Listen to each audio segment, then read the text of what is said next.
Well, well, well. Look who's back. Well, look what's back. The little heavy Chevy.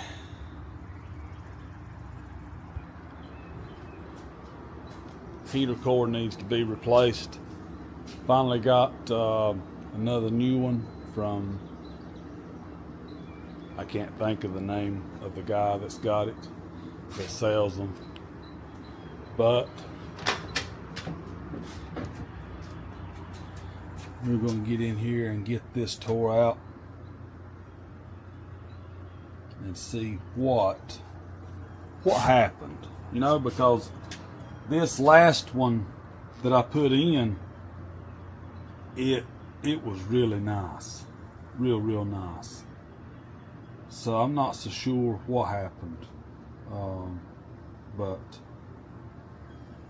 let me get into the box of this other one and I'll show you. So this is the new one that the guy sent me. I bought it from a company off of eBay. Initially I bought the deluxe box from the company off of eBay, and then, you know, like I said, we've had a couple issues, but this is actually where he had ordered it from, in case any of you need one. This is an actual brand new, supposedly, but I'm not 100% sure what happened. We'll just have to get that other one out and see what the issue is. Alright, so we got the battery box. Battery out in the battery box. Battery box is held by those bolts right there. And then these 6 hold that heater core inside. That'll let it fall down where I can get access to it. Next, you have to come in here and take this glove box out. You've got 1, 2, 3, 4, 5, 6, 7, 8, 9 screws in the perimeter, top, bottom, side. The old box is the original. Last time I put it in, it was already torn in the back, but it's fragile. I'm hoping I can get it out and get it back in without destroying it. But I really need to be able to see the top of the box, because I can unhook the air vent hoses, or, you know, the ones that, the vents that go up to the defrost. I was wrong. You don't want to take these 2 out, because those are your actual latch, and that's what your glove box lock hooks to. You don't want to take them out. Well, it's out.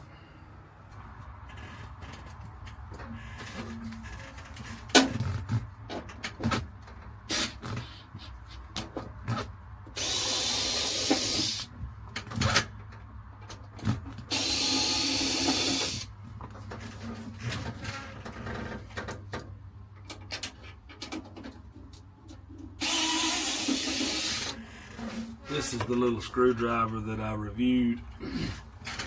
Been still reviewing, you know. I put a little video out.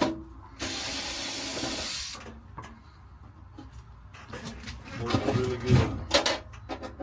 Especially, we got a lot of little screws to take out.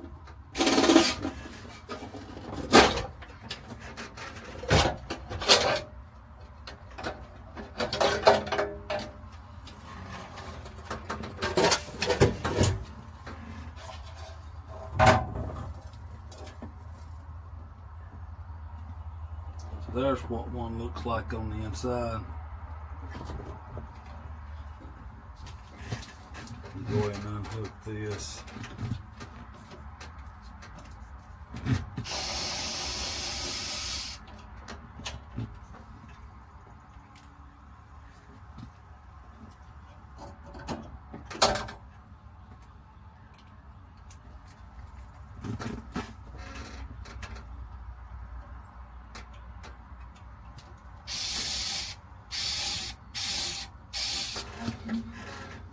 All right.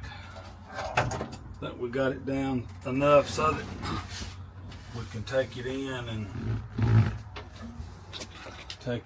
get it out here and see what we got.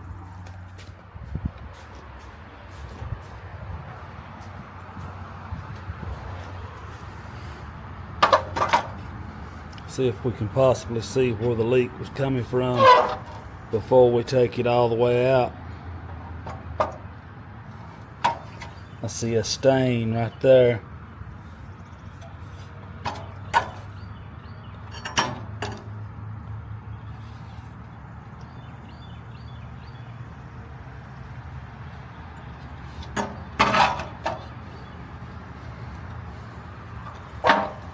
Let's get it the rest of the way out.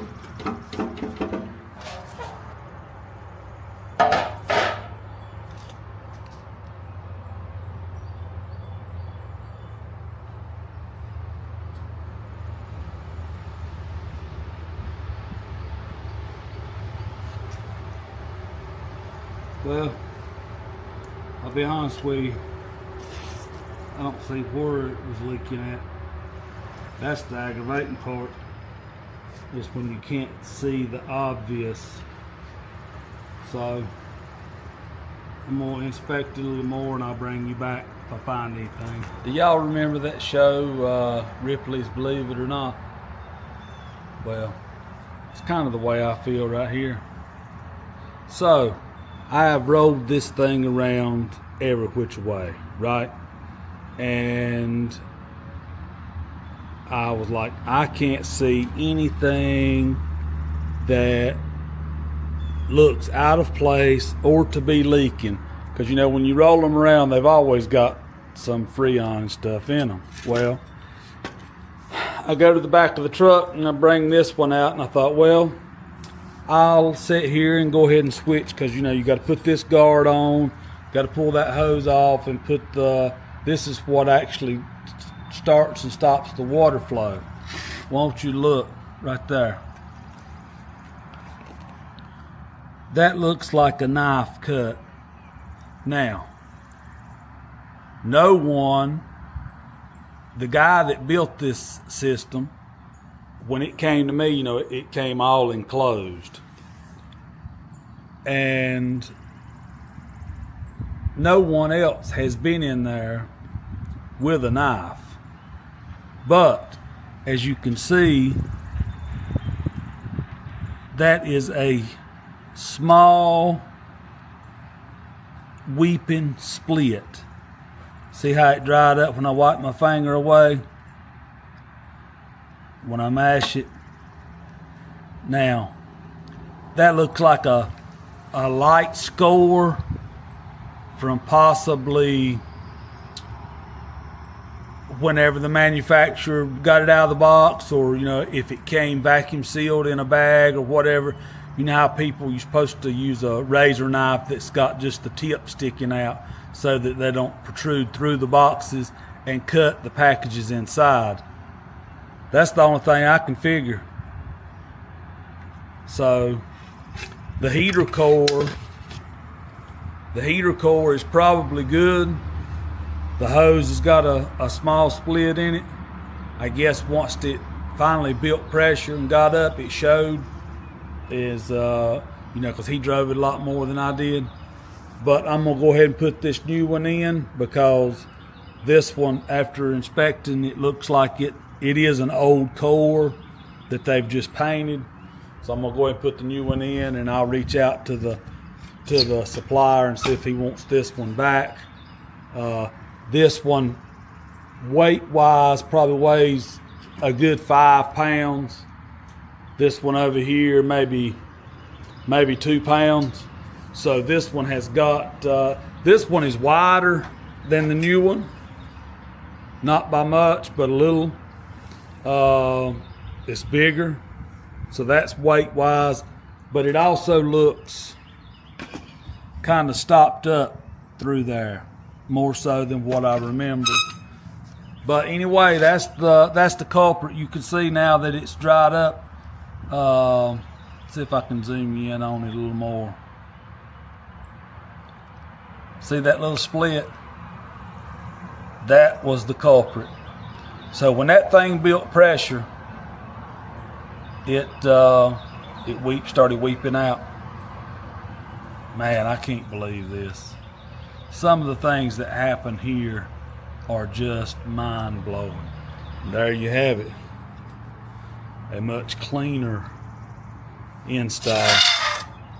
See how the hose and all sealed off right behind the rib.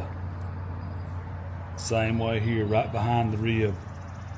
If you've got the right hose clamp and the right hose, it don't chew up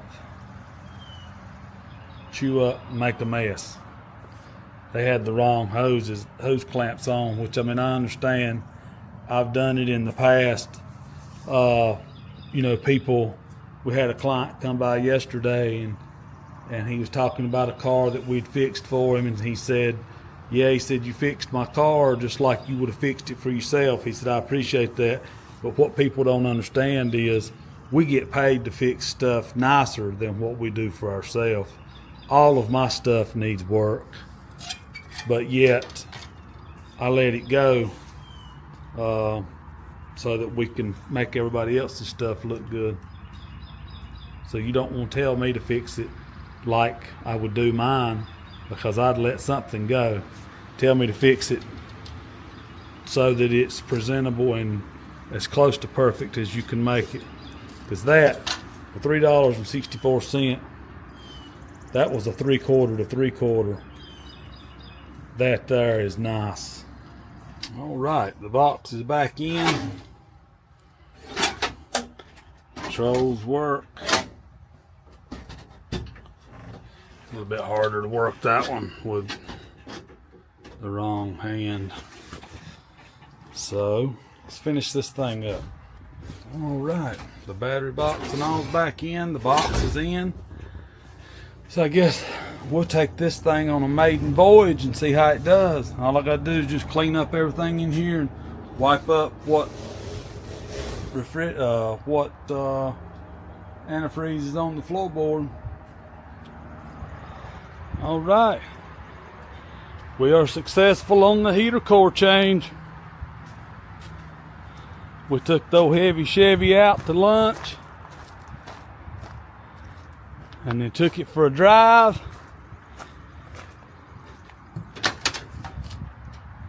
It's all dry inside. Everything's tidied back up like it's supposed to be. Y'all stay tuned for the next episode. Give me a like, a share, a follow, a comment. Come on, give me something.